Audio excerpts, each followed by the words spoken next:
just give me a little bit of a summary of where Otis has been and where we can expect to see him. So Otis, at the end of season 4, we saw him decide to leave the post as mayor of Chicago because of some of the some incident that he did to his campaign manager, and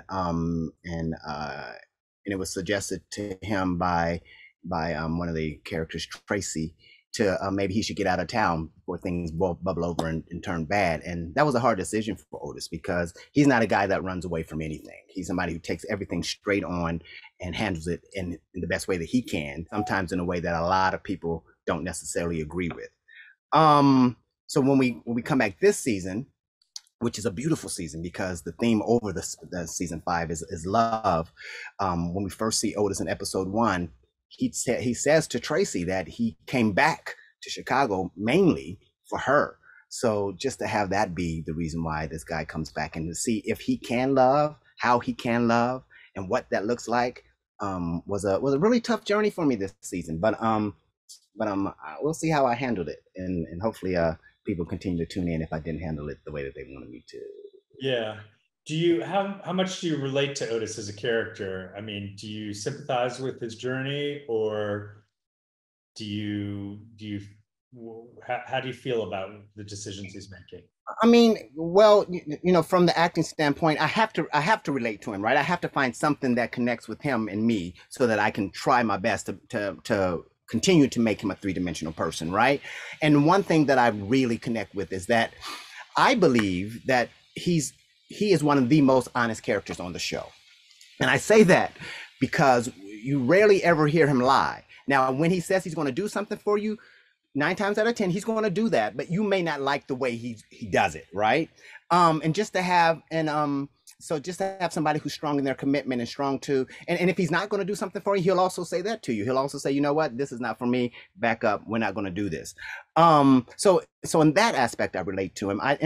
And I feel like he's a strong man. He's a strong individual. And I think that I would like to think that I am also a strong man and a strong individual. So those are 2 major ways I think that I relate to him. Now the crime and the drug dealing stuff, no, no, not that. But his tenacity and his stick to itiveness and the way that he feels that, you know what, if I need to be involved in this, and you're not going to let me in, I'm gonna make a way in. I applaud that, and I would like to have those attributes added to me as well.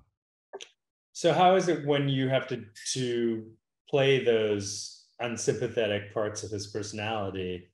What's the way in for you? What's the way for you to approach something that maybe you don't relate to what he's doing, but you still got to play it? Yeah, well, I've been acting for over 30 something years now, and the beauty of that is the escapism of it sometimes. The imagination, just to go to those places that you just know that probably you yourself would never go, but to just be able to dig into a character that allows you just to go, you know what, I'm gonna go whole hog. I'm just gonna dive in here and just let it rip. And that's how I do it. So those things where, I don't know if season 4 wouldn't be a spoiler to most, but some, like when he had to do something at the end of season 4, it was really like it was almost cathartic. It was like I got to release so much tension and anger and frustration in that moment that we all have, right? I mean, we all have those days, when I don't know if you live in LA or whatever, and you're on that highway and you're like, you know what, just move over, please. So it's kind of like that bottled up energy that I get to just express and let out for him. So that would be the most things. I mean, the harder things is when it's kind of an emotional connection that he may have to tap into. I have to release it. I have to. The beauty of it is, once again, is that it's make believe. So that everyone knows what's coming. That the people that you're doing it to. So it goes into that place of what would that really feel like, and how could you really do that? And I love it because it allows you to center yourself and dive into a mystical place and in a play pretend place in a safe haven that we have on our show. Yeah. How much have you worked with Lena on your character and talked with her about it, and what she'd like to work with? I mean, she's become a pretty big figure. Yeah, I mean the beauty of Lena and the writers that she's assembled for our show and the showrunner is that they're always available. You know what I mean? If you have a question about why this character is doing this, or how should I approach this, or is this the right direction? I mean, you can text, email, and you can call, and 9 times out of 10 you get a response literally in like 10 to 15 minutes back saying, "Hey, you want to get on the phone and talk about this, or this is what I'm thinking."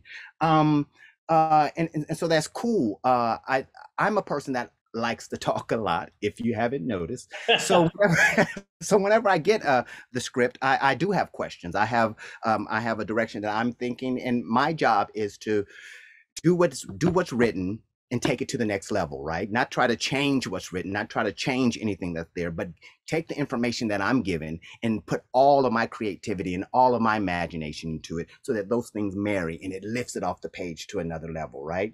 And you can only do that with assistance from the people that created it. So that their contribution and their communication with between Alina and I and Justin and the DP Nate this year and Nancy, you know, is major, and it's always available. There's never been a time where you felt like you were kind of out in the waters by yourself, and it's like, oh, where's everybody? We can't do anything. What's going on? That you, I've always felt as if you know what they were a phone call away, or sometimes office away. Hmm. And from this season, or it could be last season, do you have a scene that was your favorite to shoot? Yes. Next question. No, you gotta tell us. No, so I do, and we're on episode 5 right now, Yeah. and it hasn't aired yet. So Okay, so pick something that's coming earlier. up. Pick Yes, something. something earlier would be there's a few of them, man, because I like the way that they keep challenging this guy. Like I said, I keep saying he's like a he is a three-dimensional character, and the challenges that they give him, he's not just one note. You know, this year he's like I said, we're dealing with love, and so there's this whole sympathetic and passionate side of him that we get to see, and hopefully it's coming across as I'm sure people are dubious to his motives, right? Because of who and what he is. But I would like to also believe that he is genuinely feeling this love and this connection with this woman, right? And so to be able to play that from coming from the angle of he's a gangster, he's a mayor, he's worldly and seedy, and but to have that be real and honest is it's a gift to an actor. You know what I mean? A lot, especially in television. What television is changing from the time when I initially got in television, but still to be able to do that in a way where you honestly get to soul search and bring something to life. It's man, this is a dream role for me. This is a dream role for me because it has all of those elements of that you would want. I get to play a love interest. I get to play the evil bad guy. I get to play a smart, clever, slick politician. I get to play. He hasn't been funny making no jokes yet, but that's okay. We can leave. We can leave that alone for a while. But just imagine to be able to do that in one show with one character and have it all be believable. So I'm in a playground right now, man, and I'm very fortunate to be where I am.